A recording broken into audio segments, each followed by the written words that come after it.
Howdy, folks. Welcome back to Steampunk Desperado channel. Today's topic is a classic sci-fi novel. However, it's not one of my 5-minute reviews. It is an analysis because this is a very important book that I think deserves some attention. It was one of those books that I read in my youth, and it wasn't exactly what I had originally expected. It had a picture of an Indian god on the cover, and so I thought it might be kind of a fantasy about Indian mythology. No, it wasn't. It was far future, set on a colony world far from the Earth. But it wasn't a bad thing because I got exposed to the works of Roger Zelazny, who was an incredible sci-fi writer who died, sadly, too young. All the recent hoopla about Indian immigration got me to thinking, I should read this book again. So I got the audiobook. And I was glad I did because there was a lot that I missed the first time.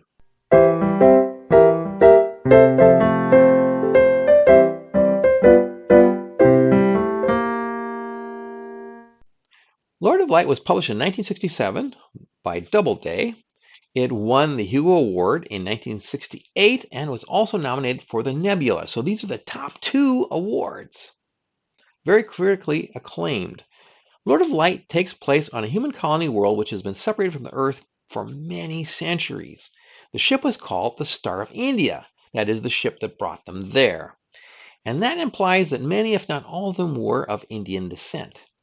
When those first settlers arrived, some among them were mutants with various powers, such as the affinity for fire. And it's a little unclear on how that happened. It had something to do with them trying to develop skills that would help them survive in their new environment. Anyway, once they arrived, using the advanced technology of the time, they enhanced their powers and took on the aspects of different gods and goddesses of the Hindu pantheon. They also developed a practical method of reincarnation in which they could grow replacement bodies for themselves and transfer their minds when the original bodies got old. Thus, as the novel opens, many of the characters are centuries old, having lived in dozens of bodies, and they remember old Earth, having been among the first generation of settlers. These original colonists had many descendants. And as the generations go by, the world is populated with millions of people who recognize these play-acting settlers as actual gods. When why not? Because they fly through the sky in flaming chariots, which are aircraft, of course, and some of them are able to strike people dead with a glance, or perhaps seduce people with a glance, or whatever, with their different powers. Now, this is because knowledge of the founding is forgotten. Society has regressed to a more primitive point. Though the people are kept ignorant and oppressed, they too have the opportunity to live forever through reincarnation. That's assuming you don't die from an accident or murder or something like that. You can get a new body. Now, there's a catch in that the process is controlled by a group called the Masters of Karma. Karma, of course, being the law of cause and effect. You live a good life, you get a better life in the next one, or you live a bad life, you go become an animal or something like that. Now, in this case, if you rebel or espouse the wrong ideology in any way, the Masters of Karma will probably deny you a new body and you'll have to die the true death. Or the gods may decree that you've offended them and they're going to make you into an animal. Just as one of the main characters is reincarnated as an ape, and he spends much of the book as a talking monkey, essentially. The main protagonist is one of the rebels. His name is Sam. Very Western name. His more formal name, however, is Mahasamatman. Because in Hindi, Maha means great and Atman means soul. Just as in real life, Mohandas Gandhi was called by the appellation Mahatma, meaning great soul. Sam is one of the original settlers born on Earth who is suspected by the others of having the wrong ideas, and it gets banished. Now, we'll get into that later. Though Sam never claimed to be a god, he is celebrated as a semi-divine hero, the legendary binder of demons. Demons are the original inhabitants of this world. They are energy beings who fight the human settlers, who can sometimes, take them over, like being possessed, And they're very reminiscent of the Islamic idea of the jinn, or what we call genie, and a lot of Muslims believe in them to this day. Now, these demons are difficult to kill, and so Sam uses his electrostatic powers. That's his particular skill, and he is able to seal them off into a cave called the Hell Well. And it must have some kind of insulating properties because they're banished here and entrapped there, supposedly for all time, where they can no longer harm people. The book follows a familiar narrative pattern. It begins near the end of the story, and it jumps back through flashback to show how the current situation came about. You see Sam just returned to Earth, and he starts thinking about how things came about in his past. Eventually, it comes around to where it began and continues on to the conclusion.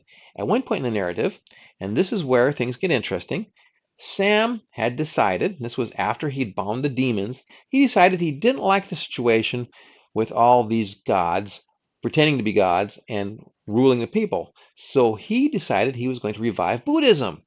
He declares himself to be Siddharta the Buddha, also called the Lord of Light. Because he is preaching equality, he gets many converts, and he runs afoul of the gods who are actually running the show. Now, rather than killing him, because I guess his powers make him unkillable, they banish his soul to nirvana.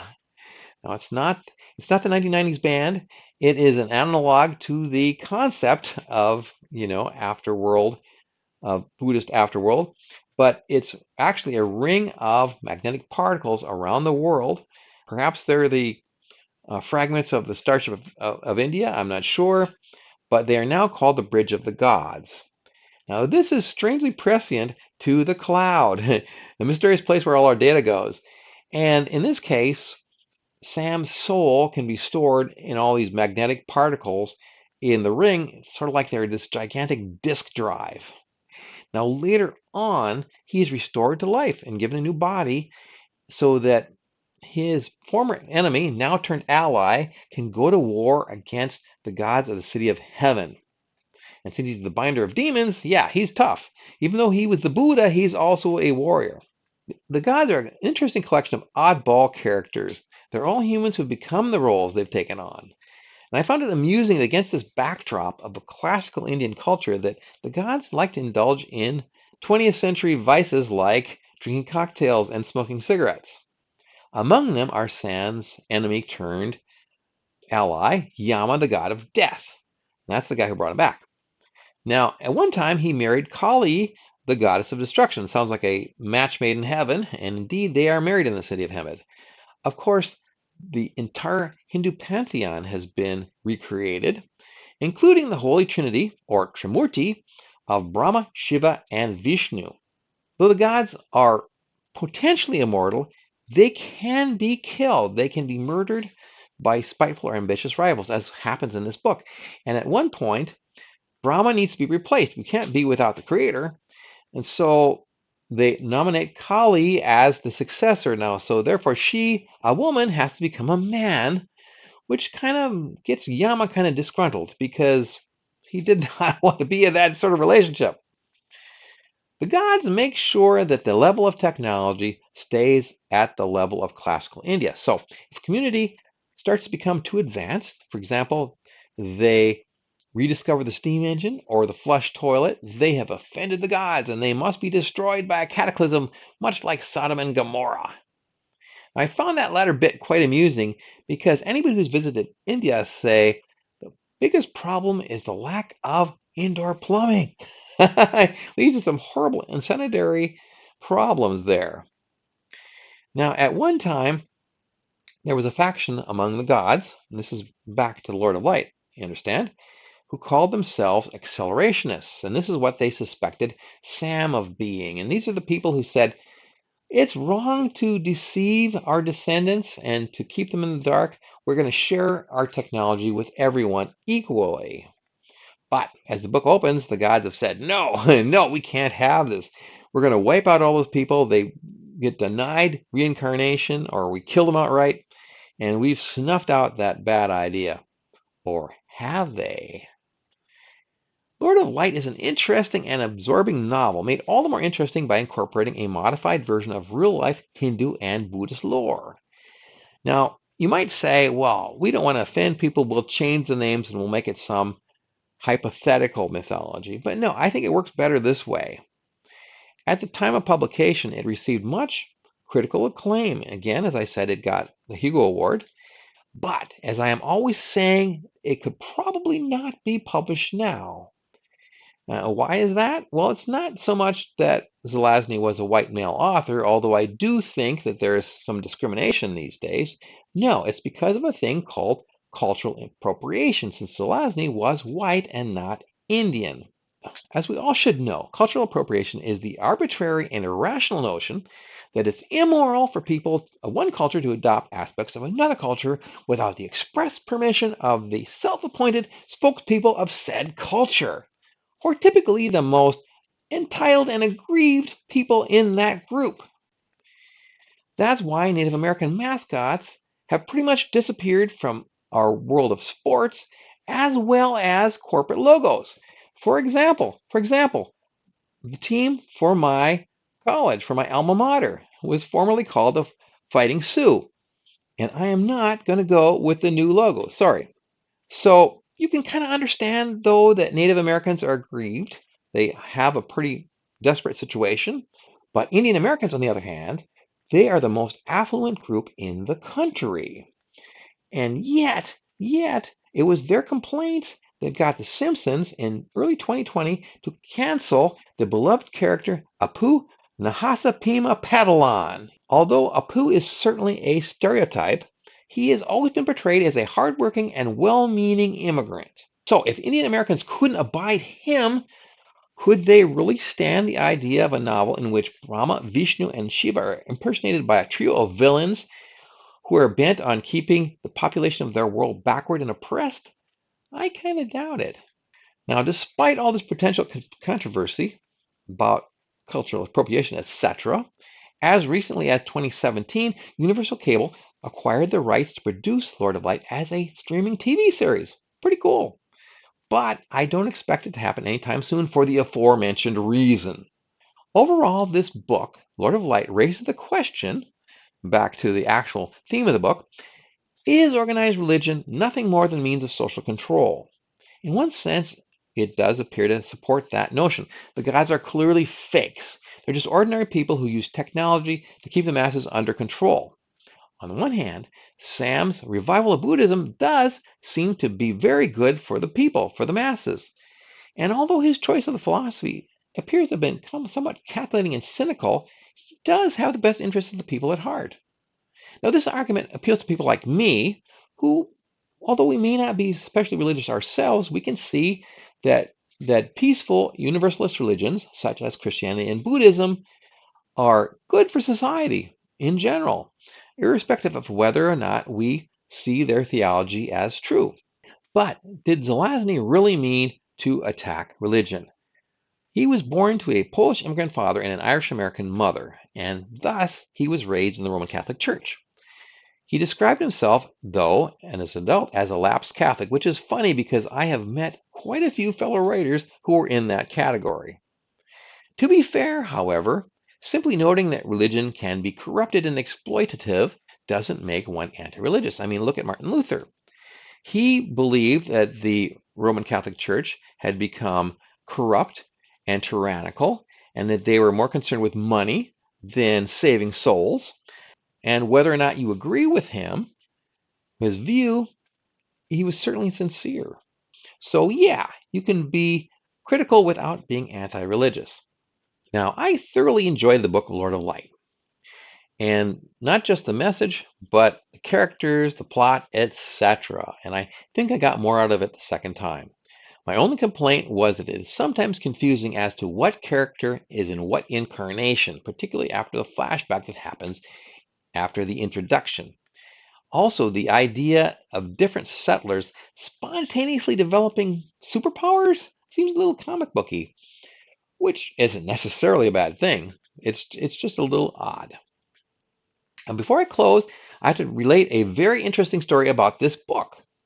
In 1979, somebody bought the rights to Lord of Light and said they were going to make it into a $50 million film, and that Jack Kirby, the famed cartoonist, was hired to do the set design. They were going to make these sets permanent, and it would be a sci-fi theme park in Aurora, Colorado. Very cool. Too bad it didn't happen. There was legal problems for whatever happened. It often happens with these kind of projects. There's concerns about the rights and whatnot, and too bad it doesn't come off. But the rights got sold again, and this time it was the CIA who bought them. Yes, and in conjunction with the Canadian government, they used it as a cover to go into Iran with a film crew to film an imaginary sci-fi film. They're scouting for a location, understand, for Lord of Light, although they have renamed it Argo.